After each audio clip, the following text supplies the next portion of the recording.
thank you. So, that's a bad start, isn't it? The microphone descends to the ground.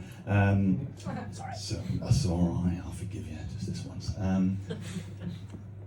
So I don't really do jokes, which is not good news, is it? But I'm going to try and tell you a story about my first love back in the day, many, many years ago.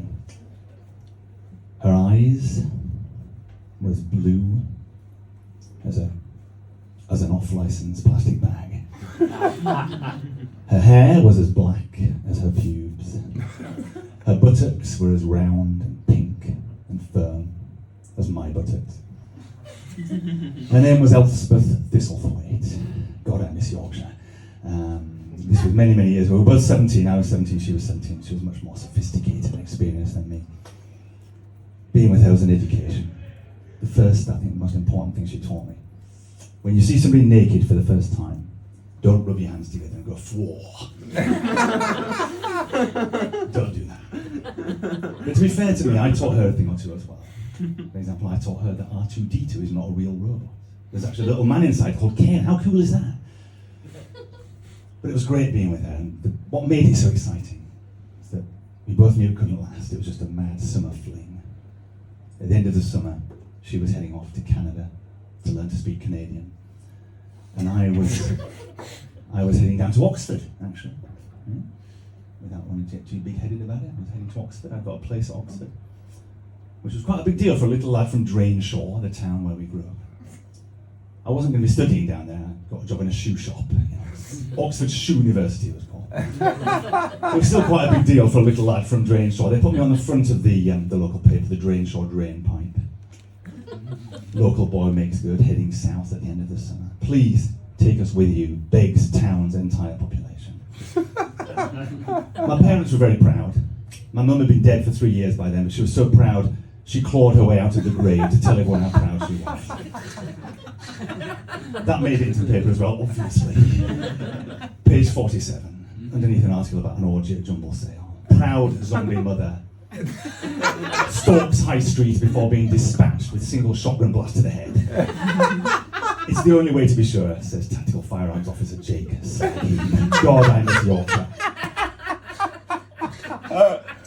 My father was very proud as well. He'd been dead for 3 years.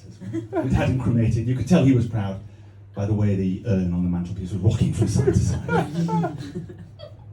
Before we knew it, the summer was almost over. It was time for me and Elspeth to have our final night together. I went round to her place. I brought a bottle of wine, a bunch of flowers, sliced loaf, eggs, milk, sugar, orange juice, apple juice, basically everything that was on the list she'd given me. Tea bags, Yorkshire tea, let's have a proper brew. Kitchen roll, loo roll, Yorkshire loo roll, let's have a proper poo. I looked all the bags into the apartment, dumped them on. I was pleased to see that Elspeth was wearing her sexiest outfit, her Moomin pyjamas. And I rubbed my hands together and went, "Four." She was, "What, have I taught him nothing?" Awesome. We ripped each other's clothes off. Next thing we know, I'm standing there stark bollock naked. She's standing there stark nipple naked. We made sweet, sweet love. And afterwards, Elspeth said, I must owe you for the shopping. I said, do we need to talk about this now? We've just experienced a beautiful, tender, erotic moment here. We can settle up later, you know. But since you ask, it's £12.34. And we talked. We drank some wine. We talked some more. Drank some more wine. And it was time for me to say goodbye for the final time. And I remember I rubbed a single tear from her eye. She wiped some snot from my nose. I got some cotton buds and dealt with her earwax. She got a toothpick and removed some spinach from in between my teeth.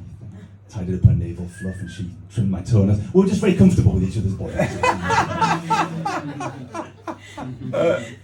I said goodbye and I ran home. I remember running home to the streets of Drainshaw, deserted at this late hour. It was almost 10:15 at night. I couldn't believe it. I was halfway home.